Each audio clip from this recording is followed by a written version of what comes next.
kondisi anak saya sekarang yang bikin berat tuh penyakit tusukannya di lambung. Cuma sekarang tuh berobat jalan. Saya minta pertolongan dari lembaga hukum Paseba supaya saya cepat-cepat dari kepolisian tuh menangkap yang 3 orang itu, yang buron itu, supaya cepat ditangkap.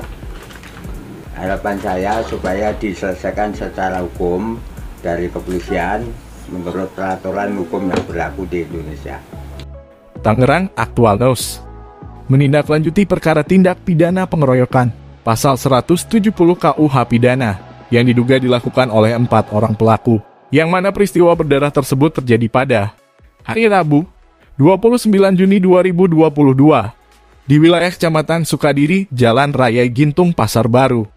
Atas peristiwa tersebut hingga menimbulkan banyak kecaman dari berbagai unsur lembaga, media, dan aktivis mahasiswa, mengecam terhadap para pelaku dugaan penganiayaan dan penusukan terhadap korban, dan meminta kepada aparat penegak hukum untuk segera memburu dan menangkap 3 pelaku yang masih buron.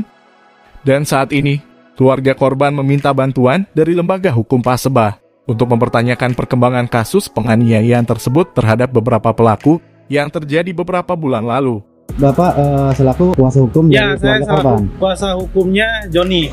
Mohon izin Pak, terkait apa kedatangan dari lembaga hukum Paseba ini datang ke Polsek Mauk? Jadi gini, kita mendapatkan laporan ya sebagai lembaga bantuan hukum, di mana kita datang ke sini itu untuk melakukan atensi kepada pihak Kapolsek Mauk ini atas kejadian pengeroyokan dikenakan pasal 170 ya terhadap korban yang bernama Joni. Nah, saat ini dia kena 7 tusukan di sini, di dada dan sebagainya. Nah, yang tersangkanya itu ada 4 orang. Nah, yang 1 orang sudah tertangkap dan sudah divonis pidana, diputus di Pengadilan Negeri Tangerang, dan yang 3 ini masih dalam pencarian pihak Polsek. Karena tadi saya berbincang di unit 1 ya dengan Pak Irfan tadi tuh, karena mereka sudah mengeluarkan untuk laporan untuk penahanan ya, penahanan dan penangkapan, surat penangkapan bagi 3 orang ini.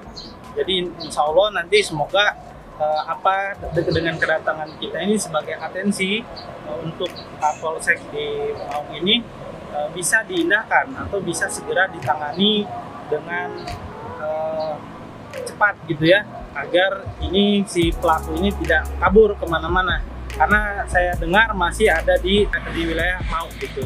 Saya tidak bertemu dengan Pak Kapolsek, tapi saya bertemu dengan Pak Irfan, dia yang menangani perkara ini gitu. Jadi yang menangani perkara 170 atas pengeroyokan yang dilakukan oleh 3 pelaku.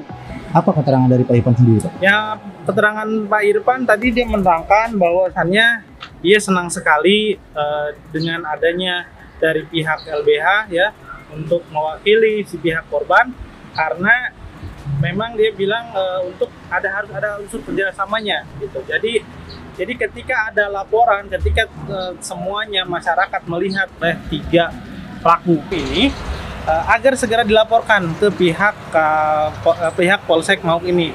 Nanti respon Polsek Mauk akan segera ditanggapi gitu. Apa harapan Bapak dari penyelidikan terkait pendampingan? Ya, harapan saya penegakan hukum itu ya harus ditegakkan dengan seadil-adilnya, ataupun ketika dia pun sudah bersalah ya katakannya salah, ya salah gitu. Jadi jangan sampai ada pandang bulu ya, siapa dia, apapun dia, karena dia sudah melakukan ya segera untuk ditangkap. Dari Tangerang, Aktual News, Suherman Roy melaporkan.